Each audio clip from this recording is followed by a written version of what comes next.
I have a Noodler's Charlie that I got as a free pen with a bottle of ink, but I can't find any information about it anywhere. It looks similar to a nib creeper, but it's eyedropper only and with a non-flex nib. Any idea where I can go for info about it? You're right, I looked for info about this pen and did not find much of it at all. There is information buried in some of Nathan Tardis' videos. I can't even point you to which one because I couldn't remember. And they're all like 45 minutes long. So that's a fail on my part, but perhaps somewhere in the Heart of Darkness. One, because that's I think where he first introduced it. But now this is the Charlie pen. So this is the pen that comes in the Noodler's 4.5 ounce ink bottles. Nathan went through some iterations of Noodler's pens. He used to have a Platinum Preppy. There was a phase where he would actually imprint Noodler's ink on it, so I kept this for historical reference. But yeah, it's a Noodler's ink eyedropper only Preppy. He would actually, Nathan Tardis himself, would take the post out of the Preppies so that it could not be used with a cartridge or converter, only as an eyedropper, partly because he just hates the idea of disposable cartridges. Welcome to the mind of Nathan Tardis, right? He definitely believes in what he believes in. So he wanted this eyedropper only pen. He used to do that. That was a lot of work.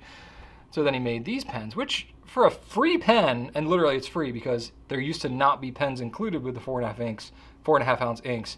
He started including the pen. He did not raise the price. So really, he included the pen for free for you. I mean, there is a cost associated with the pen. There's no such thing as a free pen, right? But he ate that cost.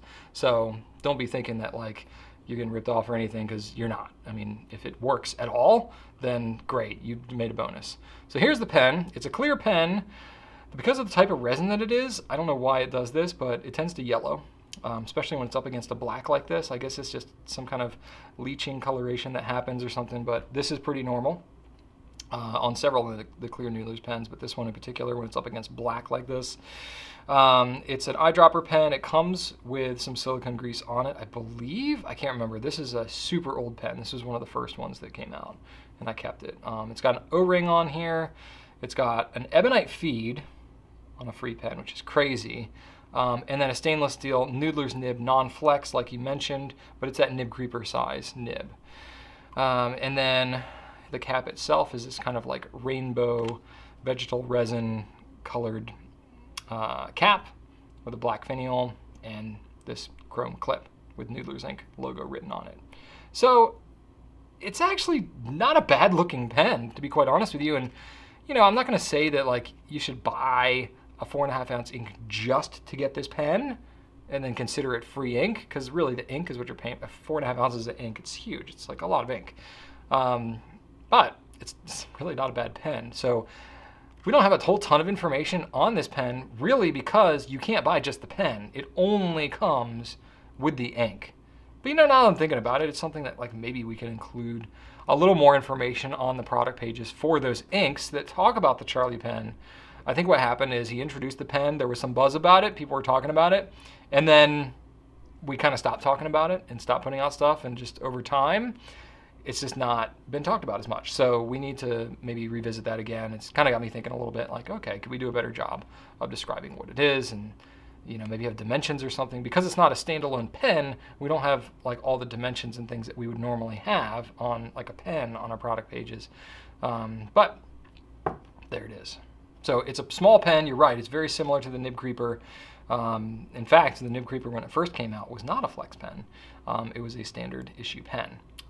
And so with what do you call it, a fine medium nib. It's basically the same width as what you would have on the Noodler's Nib Creeper, the same tipping size, just not in a non-flexible version.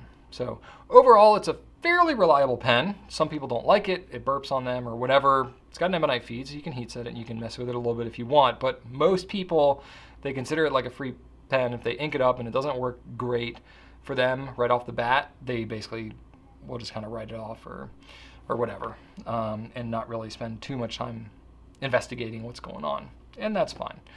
You know, I also imagine the QC on a pen like this is not going to be the same as one that you've, you know, intentionally paid just for the pen itself. But it's a decent little pen.